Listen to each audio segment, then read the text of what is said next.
നമസ്കാരം, ഞാൻ ആറ്റൽ മുത്തുകുമാർ. എല്ലാ ജ്യോതിഷ വിശ്വാസികൾക്കും നവഭാരത് ജ്യോതിഷത്തിലേക്ക് സ്വാഗതം.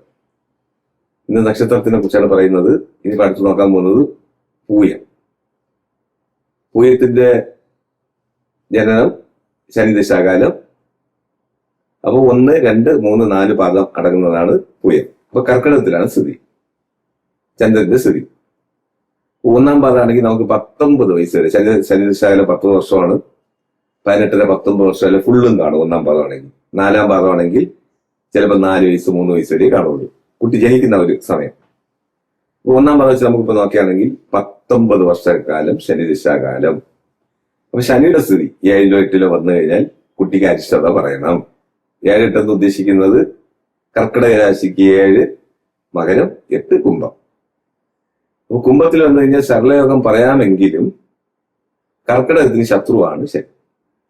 ചിങ്ങത്തിനും കർക്കിടകത്തിനും മഹാശത്രുവാണ് ശനി ഭഗവാന്റെ ഒരു ഈ സ്ഥിതി 7, 8. അപ്പൊ ദൃഷ്ടിയും കൂടെ വരെയാണ്. 7-ലാണെങ്കിൽ ദൃഷ്ടി വരും, 8-ലാണെങ്കിൽ 2-ാം ഭാവം ദൃഷ്ടി വരും. അത് കുട്ടികളിൽ ചിലപ്പം സംസാരം കുറച്ച് ലേറ്റ് ആവാനുള്ള അവസരം, പഠനത്തിലൊക്കെ കുറച്ച് മന്ദത. ഇപ്പൊ 19 വർഷവും ഇരുന്ന് കഴിഞ്ഞാൽ ഇപ്പം SSLC ഒക്കെ വരുമ്പോൾ കുട്ടികളുടെ അവസ്ഥ നമുക്കറിയാമല്ലോ, പഠനത്തിലൊക്കെ മികവ് കാണിക്കാനുള്ള ബുദ്ധിമുട്ട്. അപ്പൊ ഇവരുടെ പ്രത്യേകത എന്ന് പറയുന്നത് എന്തിനും ഒരു കുടുക്ക സ്വഭാവം, അത് വികൃതി എന്നും പറയാം. ശനിയുടെ ഒരു പ്രത്യേകതയാണ്. മറ്റുള്ള ഇതിൽ ശ്രദ്ധ കേന്ദ്രീകരിക്കാതെ കൂടുതലും കളി വിളയാട്ട്, കൂടുതലും ഈ എങ്ങനെ പറയാം, കൗതുകരമായിട്ടുള്ള കാര്യങ്ങൾ ചെയ്യുക, പഠനത്തിൽ പിന്നോക്കം നിൽക്കുക, ഇങ്ങനെയുള്ള സ്ഥിതിയായിരിക്കും. അപ്പൊ അതിന് ശനി ഭഗവാന്റെ പ്രീതിയൊക്കെ ചെയ്തു കഴിഞ്ഞാൽ അത് മാറിക്കിട്ടുമെന്നാണ്. പിന്നെ ഇവരുടെ ബുധദശാകാലം. ബുധദശ എന്ന് ഉദ്ദേശിക്കുന്നത് ബുധൻ ആധിപത്യ ബലമില്ല കർക്കിടകത്തിന്. 12 3-ാം ഭാവമാണ് കർക്കിടക രാശിക്ക്. അപ്പൊ ആധിപത്യം ഇല്ലെങ്കിൽ എന്ത് ചെയ്യും? ബുധന് ബലം വരണമെങ്കിൽ ബുധൻ 4-ൽ വരിക. ശുക്രന്റെ വീട്ടിൽ മിത്രനായിട്ട് 4-ൽ വന്നു കഴിഞ്ഞാൽ ഗുണം ചെയ്യും. വിദ്യാഭ്യാസം നല്ല രീതിയിൽ നടക്കും. അല്ലെങ്കിൽ മീനത്തിൽ നീചനായാലും അംശകത്തിൽ ഉച്ചം ഭവിക്കുക. അപ്പോഴും വിദ്യാഭ്യാസം നന്നായിട്ട് വരും കുട്ടികളുടെ. അപ്പൊ നമുക്കിപ്പം ചില കുട്ടികൾക്ക് 10 വയസ്സ് വരെ ശനിദശയാണെങ്കിൽ 17 വർഷമാണ് ബുധദശാകാലം. അപ്പൊ 27 വയസ്സ് വരെ ബുധദശാകാലം കാണും. ചില കുട്ടികൾ 15 വയസ്സ് വരെ ശനിദശയാണെങ്കിൽ 32 വയസ്സ് വരെ ബുധദശാകാലം കാണും. അപ്പൊ മധ്യ വയസ്സ്. അപ്പൊ നമുക്ക് ഇത് ഗുണം ചെയ്യണമെങ്കിൽ ഞാൻ പറഞ്ഞതുപോലെ മീനത്തിൽ ബുധനാണെങ്കിൽ അംശകത്തിൽ കന്യയിൽ ഉച്ചം ഭവിക്കുക, അല്ലെങ്കിൽ തുലാത്തിൽ മിത്രക്ഷേത്രത്തിൽ സ്ഥിതി വരുന്നതോ, അല്ലെങ്കിൽ ഇടവത്തിൽ 11-ാം ഭാവം മിത്രക്ഷേത്രത്തിൽ വരുന്നതൊക്കെ ബുധദശാകാലം ശോഭനമായിരിക്കും. ഏതൊരു കാരണവശാലും 3-ൽ ഉച്ചം ഭവിക്കാൻ പാടില്ല, ആധിപത്യ ബലമില്ല.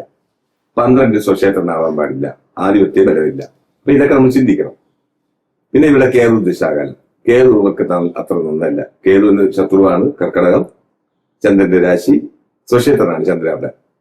അപ്പൊ കേതു ദശാകാലവും അത്ര നന്നല്ല. അപ്പൊ ഇവർക്ക് കൂടുതലും മീനത്തിൽ വരുന്ന ശുക്രൻ വന്നു കഴിഞ്ഞാൽ വളരെ ഗുണം ഭവിക്കും. മീനത്തിൽ ശുക്രൻ വരണമെങ്കിൽ മകരമോ കുംഭമോ മേടമോ മാസത്തോ ജനിച്ചാലേ മീനത്തിൽ ശുക്രൻ വരികയുള്ളൂ. ഇതിന്റെ ശുക്രന്റെ അടുത്ത് സഞ്ചരിക്കുന്ന രവി. അപ്പൊ ചിങ്ങത്തിലെ രവി ആണെങ്കിൽ ശുക്രൻ നീചനായി പോകും. ഇവര് മുക്കൂട്ടുകരമാണ്, ബുധനും ശുക്രനും രവിയും. അപ്പം മേട രവി, കുംഭരവി, മീനരവി ആയാലേ ശുക്രന്റെ സ്ഥിതി മീനത്തിൽ വരുള്ളൂ. അല്ലെങ്കിൽ സ്വക്ഷേത്രനായിട്ട് 11-ൽ വരിക. 11-ൽ വന്നാലും ചന്ദ്രൻ 11 പാതകാധിപതി, അത്ര വിശേഷമല്ല. എന്നാലും നമുക്ക് പകുതിക്ക് പകുതി ഗുണം ചെയ്യും. പിന്നെ അത് കഴിഞ്ഞ് വരുന്ന സൂര്യ ദിശാകാലം. സൂര്യൻ 2-ന്റെ അധിപനാണ്. മേടത്തിലോ മീനത്തിലോ ചിങ്ങത്തിലോ നിന്ന് കഴിഞ്ഞാൽ ഗവൺമെന്റ് ജോലി ഉറപ്പ്. അപ്പൊ ചിലർക്ക് 40 വയസ്സിലായിരിക്കും ഒരു ഗവൺമെന്റ് ജോലി തരപ്പെടുക. അങ്ങനെയും സംഭവിക്കാം.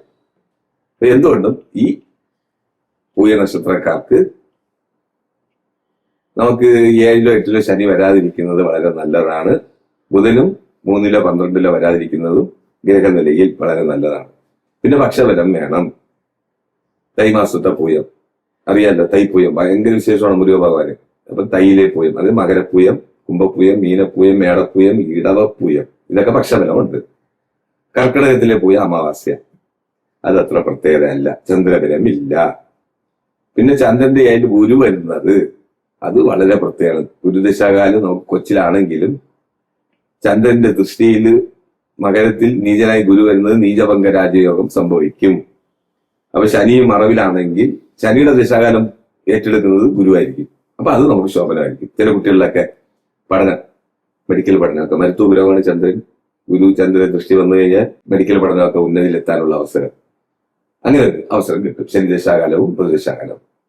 അപ്പൊ എന്തുകൊണ്ട് ഇവർക്ക് ശുക്രദശാകാലമാണ് മെയിൻ ആയിട്ട് ശോഭനാവുന്നത്. ബുധദശാകാലം ശോഭനാവും. ശനി അത്ര നന്നല്ല.